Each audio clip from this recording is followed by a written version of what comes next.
इसमें हम बनाने जा रहे हैं दाल के कबाब। साबित मसूर की दाल के हम आज कबाब भी हमने यहाँ पर पहले तो उसको भिगो दिया, फिर हमने उसको बॉईल करके रख लिया है। दाल को आप डन कर लीजिएगा, लेकिन दाल को आपने ओवर कुक बिल्कुल नहीं करना। जितनी ज़्यादा ओवर कुक होगी तो फिर आपके कबाब बहना शुरू हो जाएंगे।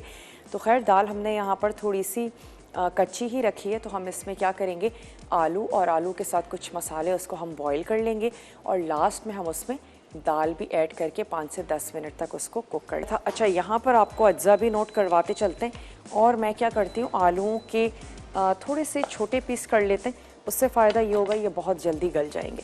तो हम इसमें आलू ऐड कर रहे हैं बाइंडिंग के लिए। इसके अलावा हमने इसमें ऐड कर देनी है साबित मसूर की दाल, और साबित मसूर की दाल के कोफ्ते भी तैयार किए जाते हैं, कबाब भी तैयार किए जाते हैं, इसकी बिरयानी भी तैयार की जाती है। तो ज़रूर बनाइएगा। अगर आप दालों के शौकीन नहीं भी हैं तो इसमें जब आप कबाब तैयार कर लेते हैं या फिर आप कोफ्ते तैयार कर लेते हैं, फिर दाल का फ्लेवर इतना रहता नहीं है, थोड़ा सा डिफरेंट हो जाता है। तो आप ज़रूर बनाकर देख सकते हैं। चलें, यहाँ पर हमने ले लिए 3 अदद आलू और ये भी मैं पैन में ऐड करती जाती हूँ, आपको अज्जा भी बताते जाते हैं। आलू शामिल करेंगे, इसके साथ ही इसमें जाएगा साबित गरम मसाला, तो थोड़ी सी दालचीनी, 2 अदद बड़ी इलायची और कुछ काली मिर्च ये हमने शामिल कर दी। हस्बे ज़रूरत आप इसमें ऐड करेंगे होल लाल मिर्चें। अच्छा, इसके साथ ही हम इसमें शामिल कर देते हैं लहसुन, और क्योंकि ये तमाम मसाला हम चॉपर में पीसेंगे तो हमें कोई इसको कुछ भी करने की ज़रूरत नहीं है। साथ ही हम इसमें ऐड कर देंगे 1 टेबल स्पून साबित धनिया और एक छोटा पीस या टुकड़ा हम इसमें शामिल कर देते हैं अदरक का। चलिए, ये हम इसमें ऐड करेंगे और मैं इसमें ऐड करूँगी इतना पानी कि ये जो आलू हैं ये गल जाएं, और फिर उसके बाद ये जो हमारे पास दाल है जिसको हमने हाफ डन करके रख लिया है, इसको भी हम ऐड करके थोड़ा सा दम दे देंगे। तो चलें, इसमें शामिल कर देते हैं 1 कप पानी हम इसमें ऐड कर देते हैं और मैं इसको रखती हूँ पकने के लिए। साथ ही हम इसमें शामिल करेंगे नमक। तो बहुत ज़्यादा मसाले नहीं हैं, लिमिटेड से मसाले हैं जो हम इसमें ऐड कर रहे हैं। नमक शामिल कर देते हैं हस्बे ज़रूरत, तो मैं 1 टीस्पून लेवल में नमक ऐड कर देती हूँ। और जब आप इसके कबाब बनाने जा रहे हो तो आप नमक मिर्च टेस्ट भी कर सकते हैं, क्योंकि सारी ही चीज़ें पकी हुई और गली हुई होंगी, तो कोई ऐसा कच्चापन इसमें है नहीं। 1 टीस्पून हमने शामिल कर देना है नमक, जो दाल के लिए भी काफ़ी हो। अच्छा, आप क्या करेंगे, इसके साथ ही दाल भी ऐड कर दें। मेरे पास क्योंकि दाल थोड़ी सी बॉयल हुई हुई है तो हम उसको कुछ बाद में ऐड करेंगे, वरना आप आलू और दाल तमाम मसाले ऐड करके इसको पकने के लिए रख दें, और फिर उसके बाद स्पेशली जब दाल गल जाए और आलू गल जाएं तो फिर हम इसको चॉपर में चॉप कर लेंगे, कुछ हरा मसाला ऐड करके, जिसमें हरा धनिया है और हमारे पास है हरी मिर्चें, ये हम ऐड कर देंगे। और इसमें मैं ऐड करने जा रही हूँ थोड़ी सी 1 टेबल स्पून ये हमारी सुर्ख प्याज, ये हमने इसमें शामिल कर दी और इसको उबलने देते हैं। जब ये उबलना शुरू हो जाएगा तो फिर कुछ मिनट्स के बाद मैं इसमें दाल ऐड करूँगी, ताकि आलू बॉईल हो जाएं और दाल में जो हमने हल्का सा कच्चापन रहने दिया है वो भी पक जाए। फिर हमने क्या करना है, चॉपर में चॉप करना है और अपनी पसंद की शेप के आपने इसके कबाब बना लेने। आप इन कबाबों को फ्रीज़ भी कर सकते हैं और फ्रीज़ करें और बाद में आप इसको एंजॉय करें। अच्छा, यहाँ पर हमारे आलू तो पक रहे हैं, अब मैं इसमें शामिल कर देती हूँ दाल, जो कि ऑलरेडी हमारी हाफ डन हुई हुई है। और इसको अब मैं आंच भी इसकी स्लो कर देती हूँ और थोड़ी सी देर के लिए इसको पकने देते हैं, ताकि मसालों के साथ और आलू के साथ जो दाल है वो भी अच्छी सी गल जाए।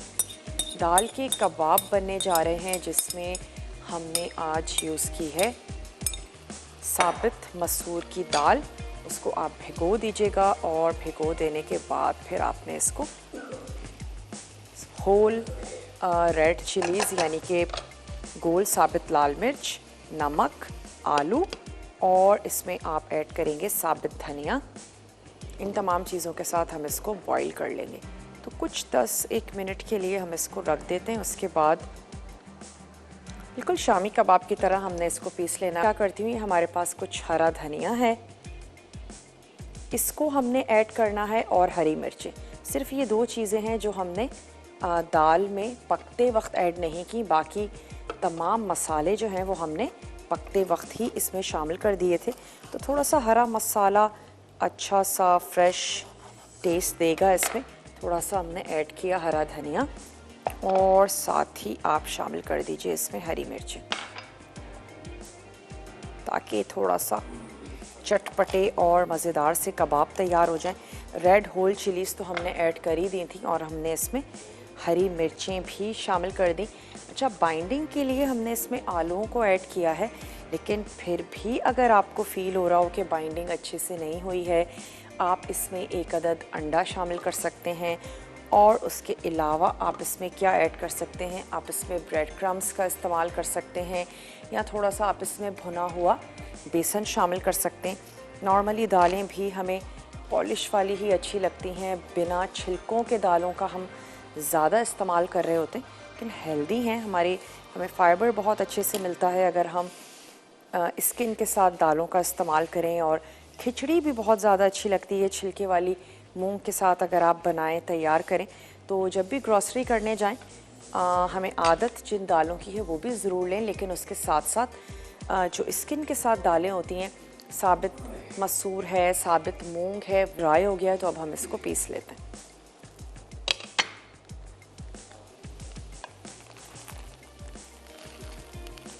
चलें, पानी भी इसका ड्राई हो चुका है, और साथ ही मैं आलू भी चेक कर लेती हूँ। आलू भी हमारे अच्छे से गल गए हैं। तो चलें, मैं ये तमाम मसाला, वैसे आप क्या कीजिएगा, थोड़ा सा वेट कर लीजिएगा, थोड़ा सा रूम टेम्परेचर पे आ जाए। मैं इसको सबसे पहले तो इस मिक्सिंग बोल में निकाल लेती हूँ हल्का सा, ताकि ठंडा हो, और फिर उसके बाद हम इसको पीस लेते हैं। क्योंकि कबाब बनाने के लिए भी इसको रूम टेम्परेचर पे आना ज़रूरी है, ताकि आप इसको हैंडल कर सकें, शेप दे सकें, कबाब बना सकें। शामी कबाब वाला ही शेप देंगे, छोटे या बड़े, अब ये आपकी पसंद पर है। और इसके अलावा आप क्या कर सकते हैं, इसके सेंटर में थोड़ी सी हरी चटनी भी ऐड कर सकते हैं। अगर आपको बहुत ज़्यादा चटपटा पसंद है तो वो भी किया जा सकता है। तो चलें, पैन चेंज कर देते हैं, ताकि थोड़ा सा जल्दी ठंडा हो जाएगा उससे।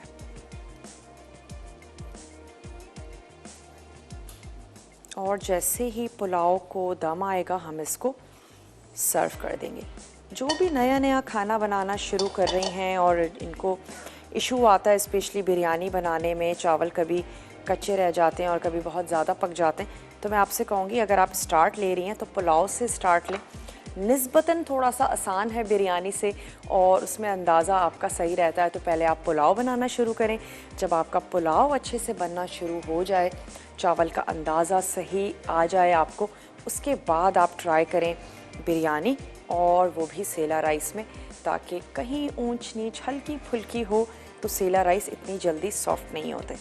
चलिए, अब मैं इसमें शामिल कर देती हूँ ये उबली हुई दाल और आलू, थोड़ा सा गरम मसाला, और साथ ही हमने ऐड किया साबित गोल लाल मिर्ची, और हमने इसमें ऐड किया था 1 टेबल स्पून साबित धनिया, और हमने इसमें साबित ही अदरक और लहसुन का भी इस्तेमाल किया था।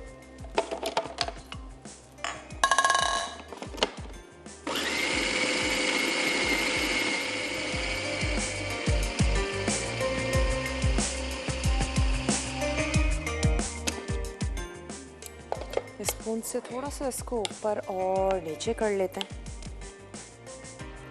आलू से भी इसका टेस्ट बहुत अच्छा होगा, स्पेशली इसकी बाइंडिंग बहुत अच्छे से हो जाएगी। तो आपने आलू इसमें ज़रूर ऐड करने हैं। और आप एक ट्विस्ट इसमें ये कर सकते हैं कि आप आलू की जगह शकरकंदी का इस्तेमाल भी कर सकते हैं।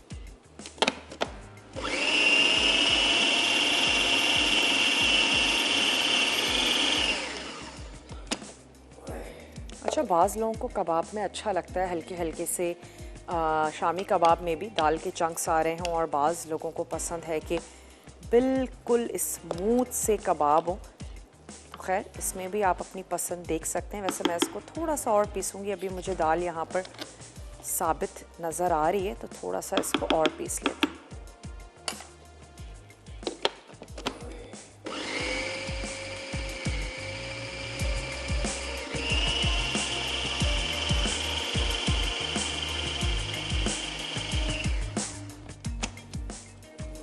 ब्रेक का टाइम है मेरे पास, मैं इसको अच्छे से पीस लेती हूँ और फिर इसका मिक्सचर निकाल के रखेंगे। कुछ कबाब ब्रेक में भी बना लेंगे, वापस आएंगे तो आपके सामने हम इसको बनाएंगे भी और फ्राई भी करेंगे। तो मिलते हैं आपसे छोटी सी ब्रेक के बाद।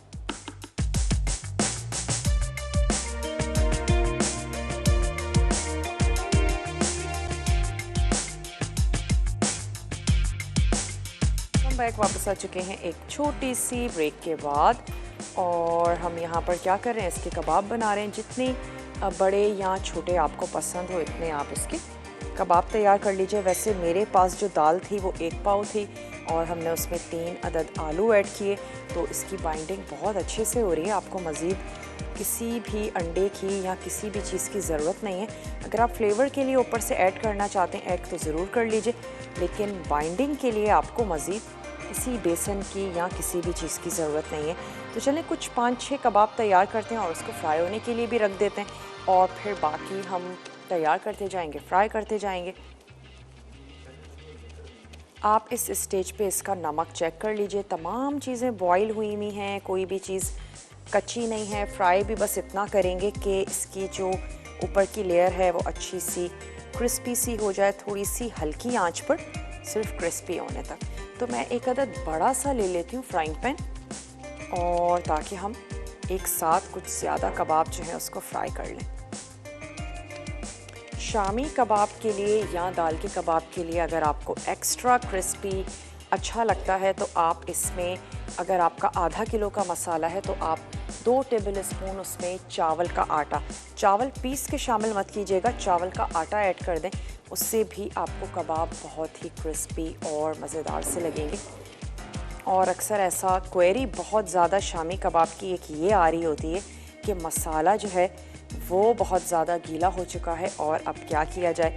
तो आपने क्या कोशिश करनी है कि जो चने की दाल आप उसमें शामिल कर रहे हैं उसको भी बहुत ज़्यादा ओवर कुक ना करें, बल्कि दाल का दाना फटना नहीं चाहिए। अगर वो फट जाएगा तो फिर वो बहुत ज़्यादा पतला हो जाएगा आपका मिक्सचर, और अगर के हो गया है तो फिर क्या किया जाए, आप उसमें 1 से 2 फ्रेश डबल रोटी का इस्तेमाल कर लीजिए।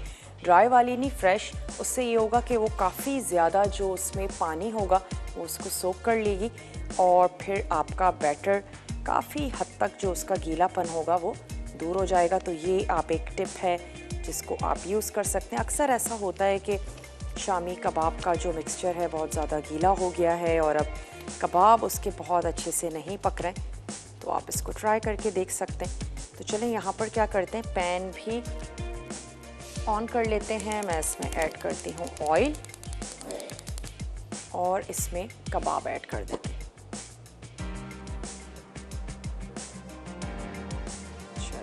शैलो फ्राई कर रहे हैं, थोड़ा सा हमने ऑयल ऐड किया और मैं कबाब ऐड करती जाती हूँ, गरम भी साथ ही साथ होता जाएगा। जो यहाँ पर पुलाव है इसको मैं और अभी पकने देती हूँ और इसको लास्ट में हम निकाल के सर्व कर देंगे। चलें, देखने में भी इसकी लुक बिल्कुल शामी कबाब की तरह ही लग रही है। आप तैयार ज़रूर कीजिएगा, बनाइएगा। चलें, थोड़ी सी आंच तेज़ कर दें ताकि जैसे ही गर्म होना शुरू होगा तो फिर मैं स्लो कर दूँगी, क्योंकि हमने इसको कोई गलाना नहीं है, बस हमने एक अच्छी सी इसके ऊपर क्रिस्पी सी एक लेयर देनी है। तो इसी तरीके से कुछ और कबाब बना लेते हैं।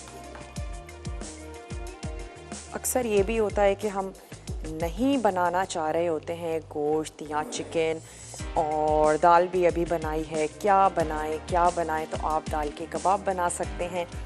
चटनी बनाइए, ग्रीन चटनी बना लीजिए, इमली की चटनी बनाइए, सैलेड के साथ इसको सर्व कर दीजिए, या आप इसके सैंडविचेस बना सकते हैं, पराठे के साथ सर्व कर सकते हैं। यकीनन आपको अच्छे लगेंगे। मैं स्लो कर देती हूँ ताकि हल्का हल्का सा इस पर कलर आ जाए और फिर हम इसको टर्न कर देंगे। पुलाव भी बहुत ही सिंपल सा था, बहुत ही आसान। कोई हमने इसमें पोटली भी नहीं बनाई, कुछ भी नहीं किया। भूनने का काम हमने स्टार्टिंग में ही कर लिया। और अगर आपको अच्छा लगता है थोड़ा सा जर्दे का रंग ऐड कर दीजिए। बाज़ लोग पुलाव में ऐड करना चाहते हैं, बाज़ लोगों को नहीं अच्छा लगता। अगर आपको पसंद है तो शामिल कर दें। चलो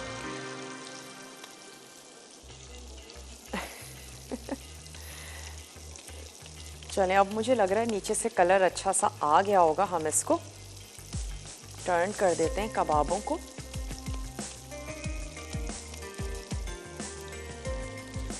बना के फ्रीज़ भी कर देंगे तो आपके कबाब बहुत अच्छे ज़बरदस्त से रहेंगे। आप इनको फ्रीज़ भी कर सकते हैं।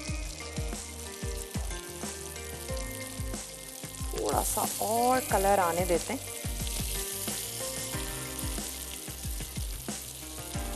चलें, जो हो गए हैं, जिन पर कलर आ गया है उसको आप टर्न कर लीजिए। और अगर नहीं आया है तो उसको थोड़ी सी देर के बाद भी आप कर सकते हैं।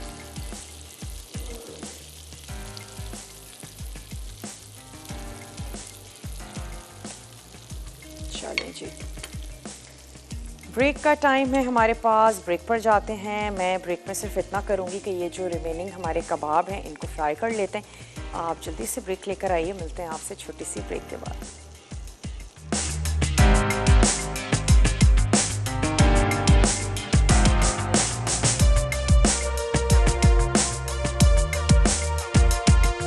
वापस आ चुके हैं एक अदद छोटी सी ब्रेक के बाद। और आपको जैसे अच्छा लगता है वैसे आप अपने कबाबों को सर्व कर दें। तो हम इस पर थोड़ा सा क्यूकम्बर, थोड़ा सा टोमेटो ऐड कर देते हैं। इसको लेकर चलते हैं टेबल की तरफ। और हमने पुलाव को भी सर्व कर देना है। चलें, जैसे ही हो जाए आपने इसको टर्न कर देना है।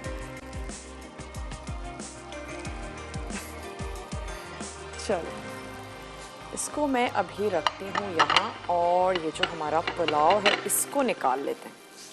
इसकी मैं आंच को बंद करती हूँ। इसको हम बाद में आराम से फ्राई कर लेंगे।